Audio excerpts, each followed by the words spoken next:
Oke, Assalamualaikum warahmatullahi wabarakatuh. Perkenalkan, nama saya Nur Hidayatul Khairia SB, Prodi Manajemen, Konsentrasi Keuangan 2017 kelas A.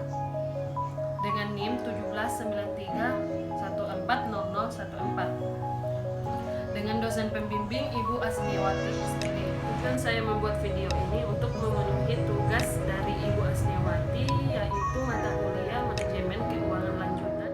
Saat ini saya akan membahas mengenai sumber dana perusahaan menurut jangka waktunya, yaitu jangka waktu menengah dan jangka waktu panjang. Di sini saya akan menjelaskan sumber dana perusahaan, di mana saya akan membahas sumber dana jangka menengah dan jangka panjang.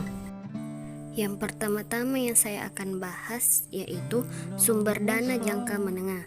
Sumber dana jangka menengah adalah sumber dana atau pendanaan yang mempunyai jangka waktu lebih dari 1 tahun dan kurang dari 5 tahun.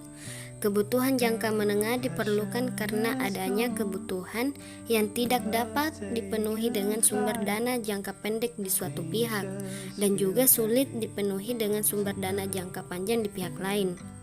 Dengan demikian, sumber dana jangka menengah merupakan sumber dana yang lebih panjang waktunya daripada sumber dana jangka pendek, namun lebih pendek jangka waktunya dibanding sumber dana jangka panjang.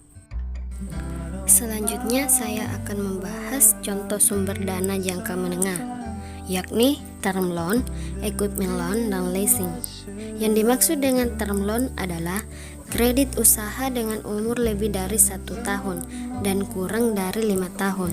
Sedangkan equipment loan adalah pendanaan atau pembiayaan yang dipergunakan untuk pengadaan peralatan baru yang mudah diperjualbelikan. Yang terakhir yaitu leasing atau sewa guna usaha adalah persetujuan atas dasar kontrak di mana pemilik dari aset atau pihak yang menyewakan aset menginginkan pihak lain atau penyewa untuk menggunakan jasa dari aset tersebut selama periode tertentu. Itulah penjelasan mengenai contoh sumber dana jangka menengah. Selanjutnya kita beralih ke sumber dana jangka panjang, di mana pendanaan dalam jangka panjang pada umumnya menunjukkan pendanaan yang jangka waktu tempohnya lebih dari 5 tahun. Pendanaan jangka panjang terutama terdiri dari obligasi.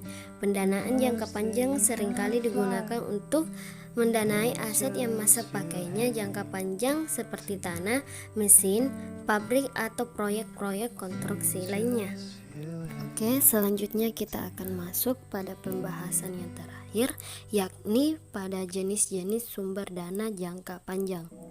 Jenis-jenis sumber dana jangka panjang itu ada 2, yakni hipotek atau mortgage, yaitu pinjaman jangka panjang yang dijamin dengan aset tetap yang memerlukan pembayaran secara berskala.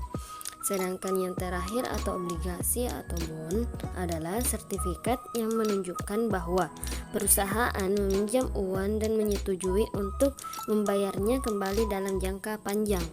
Nah, inilah pembahasan yang dapat saya sampaikan mengenai sumber dana perusahaan menurut jangka waktunya, yakni jangka waktu menengah dan jangka waktu panjang. Semoga dapat memberi manfaat. Kurang lebihnya mohon dimaafkan. Assalamualaikum warahmatullahi wabarakatuh.